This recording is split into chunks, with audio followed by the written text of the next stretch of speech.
it's Robert Bateman here with another edition of the Privacy Corner. So this week, the European Commission has dropped two sets of guidelines on the AI Act. That's one on the definition of an AI system and one on the Act's prohibited practices. The UK government has demanded that Apple give it access to encrypted iCloud data via backdoor, and it has begun. The first case brought under the Washington My Health, My Data Act. Thank you as always to Privado AI for their support, and let's get stuck in. So first of all, these new guidelines from the European Commission about the AI Act. Now, the relevant provisions here took effect before the guidance appeared, but nonetheless it's nice to have it, or perhaps not. That depends on your view of extremely long and painstakingly detailed legal guidance. The first set actually is not that bad, relatively short compared to the other. This is how to interpret the definition of an AI system under the Act. So it's a very broad definition, and when I've been working with clients, they've been quite surprised to see that they have been using AI or are planning to do so or are developing it under this definition. So the Commission breaks this down into 7 elements. I've been breaking it down into 5, but we'll talk about why in a minute. So we've got a machine-based system. It operates with varying levels of autonomy. It may exhibit adaptiveness after deployment.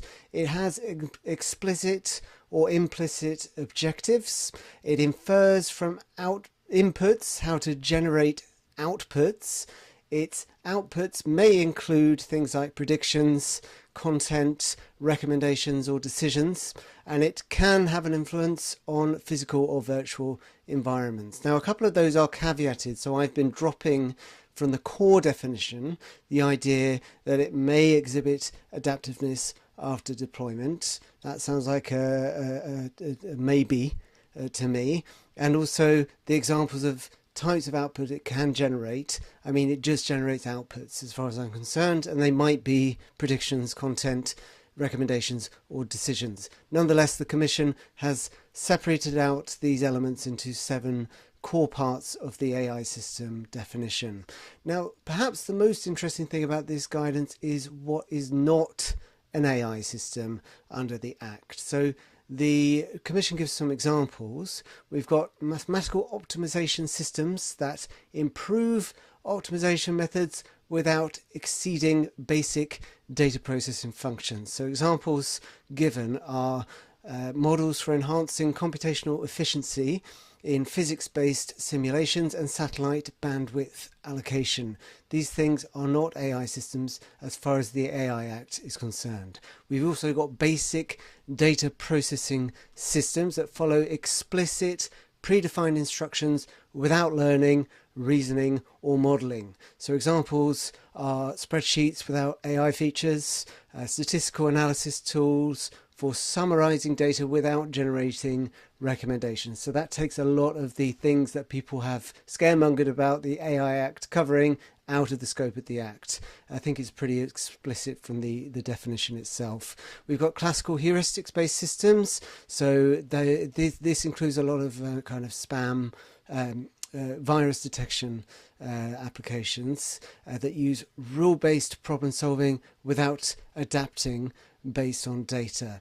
And the examples given here are programs using minimax algorithms and heuristic evaluation functions, things like chess programs, for example, according to the Commission. Maybe other video games are implicated too. And simple prediction systems that use basic statistical methods to establish baseline predictions. So examples include stock price estimators using historical averages and static estimation systems predicting customer support response times or store demand. So a lot of this stuff, I think there was some ambiguity about whether it was covered. According to the Commission, it is not. Next up, we have their guidance on the prohibited practices under Article 5 of the AI Act. So these are banned as of last week.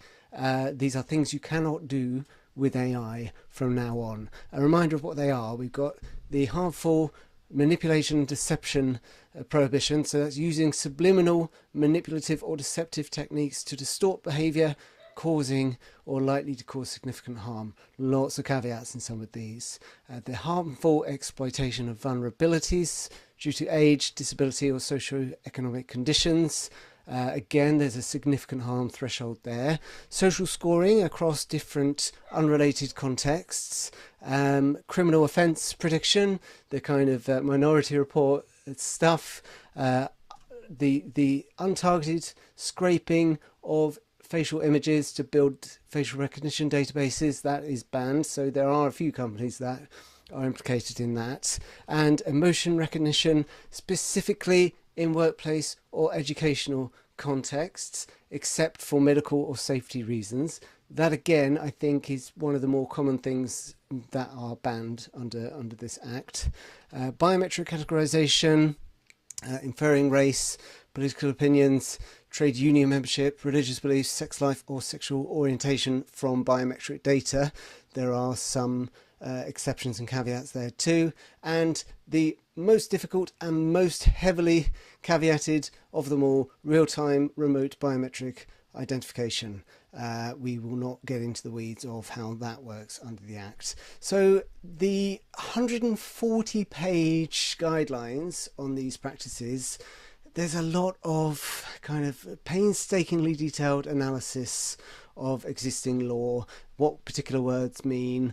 It doesn't actually carry a huge amount of implications, I think. Nothing particularly controversial I spotted in there, but it will be of interest to advertising companies. So there is some stuff here about how certain types of advertising might fall under the first two of those prohibitions. So if you're in the ad tech industry, it's well worth a read, or at least Control F for advertising. Next up, the UK government has demanded that Apple provide some pretty broad access to encrypted iCloud data. So this story has been confirmed reportedly by Washington Post and the BBC, according to multiple people inside the company. Now, this order reportedly comes from the UK's Investigatory Powers Act 2016. This is sometimes disparagingly called the Snooper's Charter, and the government has reportedly ordered Apple to remove electronic protection to allow access to data that is otherwise unavailable due to encryption via a technical capability notice that they served last month in January. Now, warrants under this Act are confidential, they are secret. So neither the contents nor the mere existence of such a warrant may be disclosed to by either the recipient of the warrant or the government itself. So someone has obviously broken ranks to leak this to the press within Apple. The recipient can appeal to a tribunal, but they can't delay implementing the order. Now, as far as I know, Apple has not done this yet, so there has been some sort of a delay, and the government is now consulting its technical advisory board about the order. We'll come back to that shortly. The order would affect data covered by Apple's advanced data protection feature. This is essentially turning on end-to-end encryption for your iCloud. And to comply with the order, Apple would need to implement a backdoor that lets the government secretly view people's encrypted messages, photos, notes, whatever they're storing on iCloud. And it would impact all Apple accounts globally. So a real big deal if Apple goes through with this, which I think they will sincerely resist doing. They have refused to cooperate with law enforcement in the past, including a very long-running dispute with the FBI that started in 2015 about unlocking iPhones. They are not keen on providing access to encrypted user data. Now, the government, as I mentioned, is consulting its technical advisory board, according to Computer Weekly, and they appear to have forgotten this board existed, according to that esteemed publication, because they failed to renew contracts with several people on the board.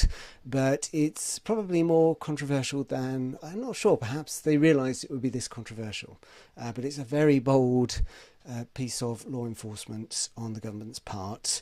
Apple has not officially commented, understandably, given the law itself, but we'll see what happens. Could be a very big deal for the UK's reputation for security and privacy. Lastly, it has begun. The first case under the Washington My Health, My Data Act. So this is among the strictest and most broadly applicable state privacy laws in the US, despite being ostensibly focused on health data. Now, this case is against Amazon, and it concerns the Amazon Ads software development kit and how it collects two types of information. Well, we'll see, it's actually three types of information, but firstly, time-stamped geolocation data. Secondly, mobile advertising IDs, MAIDs. Now, that's not health data. I hear you cry. Well, actually, we're probably on the same page here. It can be health data under certain conditions. So, first allegation under the My Health, My Data Act. This is one, by the way, of five. It's the fifth of 7 causes of action against Amazon, including the usual stuff about wiretapping and consumer protection law. And they say that Amazon collected biometric and precise location information that could reasonably indicate a consumer's attempt to acquire or receive health services or supplies. They say Amazon did this without obtaining consent, and which is required under most circumstances under the My Health, My Data Act, and that they failed to make the sorts of privacy notice disclosures that are mandatory under the law. Now, who win is not terribly clear. So things like GPS location and MAIDs can meet the My Health, My Data Act's consumer health data definition, but the plaintiffs don't spend a lot of time explaining why they do so in this case, why Amazon's collection of them constitutes a violation of the MHMDA. They also mention biometric information once offhand. They sort of chuck that in with no elaboration of how or whether Amazon actually collects this type of data. But if it is established that Amazon does collect this type of consumer health data covered by this law, then the plaintiffs might have a point that they should have obtained consent. The main exception to the My Health, My Data Act's consent requirement is when the entity provides a service explicitly requested by the user. But as Felicity Slater from Hintz Law points out, because Amazon's SDK is integrated into third-party apps, the company is not providing a service directly to the user. It's providing a service to advertisers and publishers. And so it probably won't be able to rely on that exemption. I mean, either way, there are some issues with this case, but it's a headache for Amazon, and we will likely see further litigation in this area, so watch this space. I'll be sure to keep you updated about that. Well, thank you so much for your time and attention. That's it from me this week, and thank you as always to Bravado AI for their support, and I'll see you next time.